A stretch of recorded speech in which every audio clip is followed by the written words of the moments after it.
Today, what we're talking about are the changes in the Affordable Care Act between 25 and 26. And one of the major changes is going to be if you purchase in a catastrophic plan or a bronze plan, you're going to be able to put that money, if it's going to be deemed HSA compatible, which means you're going to be able to invest money. The second thing is the rates have gone way up. 18% is a normal rate increase, whereas before it was more like 6 to 8%. Also, there's a big player exiting. Aetna CVS is going away from the marketplace at the end of this year. If you don't use that money, it rolls into the next year. So if you can imagine, if you're a healthy person, that can accumulate over time. And how you invest, you want to get with an investment advisor to make sure you're investing based on your goals and your longevity on how you're going to utilize that. But one key caveat with the HSA is the HSA you can no longer contribute to once you turn 65, or you'll lose the ability to pick up Part A. Heretofore, the catastrophic plans in the marketplace, you had to be 30 years old or less.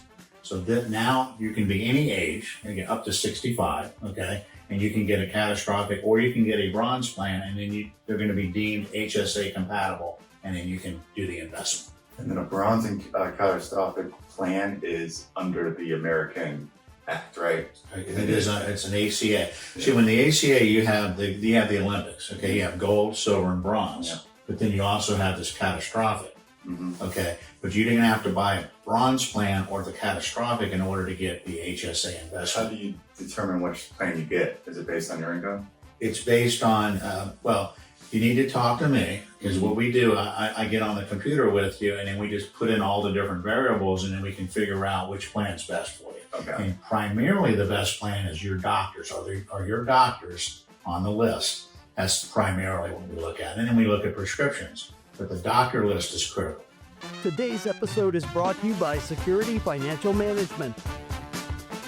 Ooh, welcome back to the Best Advice Podcast, guys. I'm your host, Rob Lavaglio, here as always with Senior Advisor at Security Financial Management and Dan LaForest. And today we have a special guest with you, the local healthcare expert, Kirk Thompson with Managed Care Benefits, founder of Managed Care Benefits. Kirk, thanks for joining us today. How are you, brother? Thank you, Rob. I appreciate it. Thank you for being here, man. Thank you. We got a lot of fun stuff to talk about, which leads us to the question of the day. Today's question comes from Can from Orlando. What you got for us? In 2026, what are the biggest changes to the health plans that people need to be aware of? Thank you, and great question, Kirk. So the Affordable Care Act, we've had a lot of changes for 2026. Kirk, for people at home who don't know what this is, what is the Affordable Care Act? Yes. Affordable Care Act, a lot of people call it Obamacare. It allows people to buy health insurance. And if they're in a certain income range, they get subsidy money. So if they're in the 100% of poverty level to 400% of poverty level, then they get access to funds from the federal government to help them pay their health insurance. Who qualifies are people that are U.S. citizens. That's who qualifies for it, and they can buy it.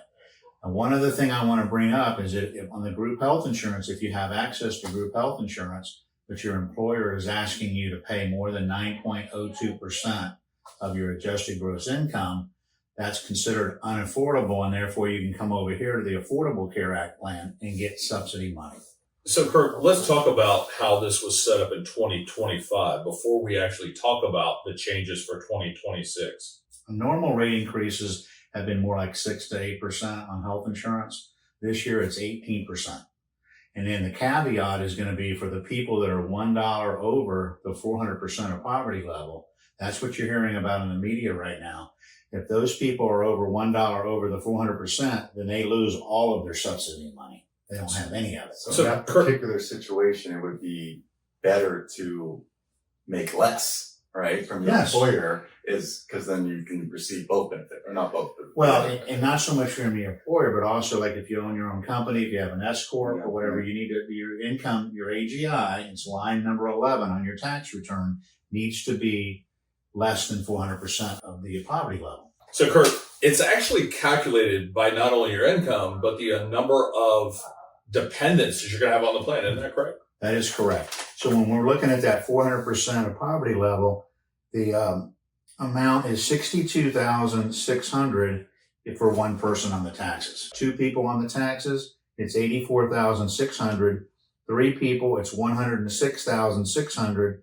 And for 4, it's $128,600. So this could be a complicated decision for a lot of people, Rob, when they're taking a look at what those Affordable Care Act numbers are. And it's always good to have a health insurance agent that can walk you through not only the decisions, but also the application process. Guaranteed issue is real important. So if you apply for the Affordable Care Act, it covers you all your pre-existing conditions. Also, it's guaranteed issue. So if you apply, you are going to get it if you're a U.S. citizen. The money available is what we're talking about. And so right where we are right now, whatever today's date is Republicans did not cave. They're not caving, and these excess subsidies are sunsetting at the end of this calendar year of 2025, and they're going to be gone. So what is the noise about right now, right? So like, why is this such a big difference from 2024 to 2025? Why is 2025 to 2026 such a big difference?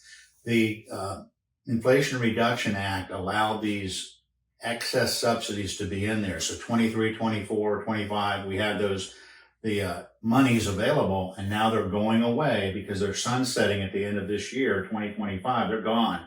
And it was kind of being negotiated in the government, and now it's not negotiated anymore. And they're going away. The government's just kind of putting their foot down and being like, we're not giving this money out. That's correct. It's stopping. Yeah, wow. So one of the things that is very important to understand when you're applying for the Affordable Care Act or the marketplace insurance is the fact that it's based on what you estimate you're going to make for the next tax year. So it's actually adjusted by your CPA at tax time based on whether or not it was over or under based on what you paid that year.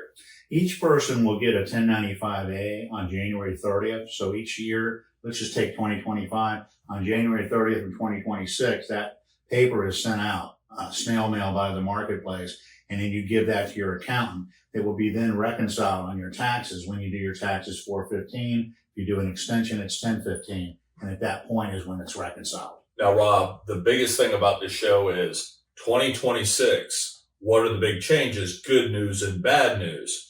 First, let's start with the bad news, Kirk. The bad news in 2026, there's two major of them. The 18% rate increase is pretty much across the board. That's high. It used to be more like 6 or 8%, so it's a lot more money that people are going to have to pay. Also, the huge difference is going to be the subsidy of the cliff, we're calling it a subsidy cliff. If you're over 400% of that poverty level, you've been getting subsidy money. That's now going to be shut off. And if you're $1 over the numbers, and we'll give you the numbers, then you're not going to have any subsidy money. So just a quick example. Let's say your premium was, you were paying $400 and you should have been paying $2,000. Okay. Well, now you're paying $2,000. That's going to hurt some families. Yes. Yeah. Quite a bit. That's a big hit. So let's talk about the good news. That's the bad news. Yes, it and is. everybody hates bad news, but let's talk about the good news. Yes. Kurt, let's talk about the bronze plans and how those are going to affect the marketplace. Yeah, the good news is that this year, the bronze plans, if you purchase a bronze or a catastrophic plan, those are going to be deemed HSA compatible. So starting January 1 of 26, the government has said those are HSA compatible. So if you purchase one of those plans, then you can set up a health savings account. HSAs, remember, are tax deductible. So at the end of the year, if you owe like $5,000 to the IRS and you put in $3,000 on the HSA, now you're going to pay $2,000 to the IRS and you're going to keep $3,000 in an investment account with Dan. So, Rob, here's the thing that people need to understand about HSAs or health savings accounts. This is actually where the good news comes in, is you can fund as an individual in 2026 up to $4,000 into a health savings account. Now, this money can be used to pay copays and deductibles tax-free. So if you put $4,000 into that account, it's deducted from taxable income. Now, for families, you can put up to $8,750, I believe, in 2026. And if you're 55 or over on either one of those, you're going to add an additional $1,000. That's right. It's a catch-up provision. So it's having that account that you're not paying taxes on, and then you can make your insurance payments, meaning your co-pays, any deductibles, because there are going to be deductibles on these plans, tax-free. Does that count towards your income, right? Like we're talking about our gross income, right? And that's how you can calculate if you are eligible, right? if you put say you're over 2,000, you put 4,000 away in that HSA, is your gross income go down 2,000 to where you could be a strategy where you throw the 4,000 in here if you're just above the limitations? That makes sense? Yeah. But if you're taking that 4,000 from your own money that you've Yeah. already paid taxes on, right? Yeah. And then you're moving it over. You are, but it does adjust with your AGI because now it's no different than contributing to a 401k. So we do want to remind everybody to consult your tax advisor regarding Absolutely. anything that you see on the show today, because there is so much here. And that's why looking at the good and the bad of what these adjustments are, a lot of people are complaining, but I think the opportunities are really big, guys. Another thing to keep in mind this year is there is plenty of competition in the Affordable Care Act. So in this area in Central Florida where we are, there's about 7 or 8 players, 7 or 8 insurance companies that are available. And even if you go to some of the outlying areas like Lake County and Marion County, you're going to have 4 or 5 different insurance companies you can pick from. So now Aetna, by the way, left. They had 1 million people of the 24 million in the United States.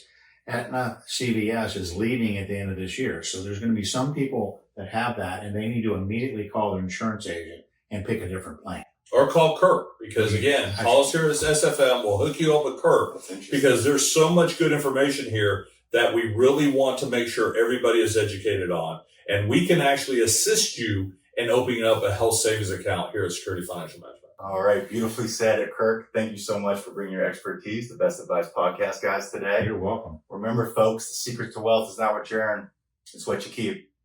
Happy days, everybody. If you want to contact myself or any other advisor here at Security Financial Management, look at the link down here and reach out to us.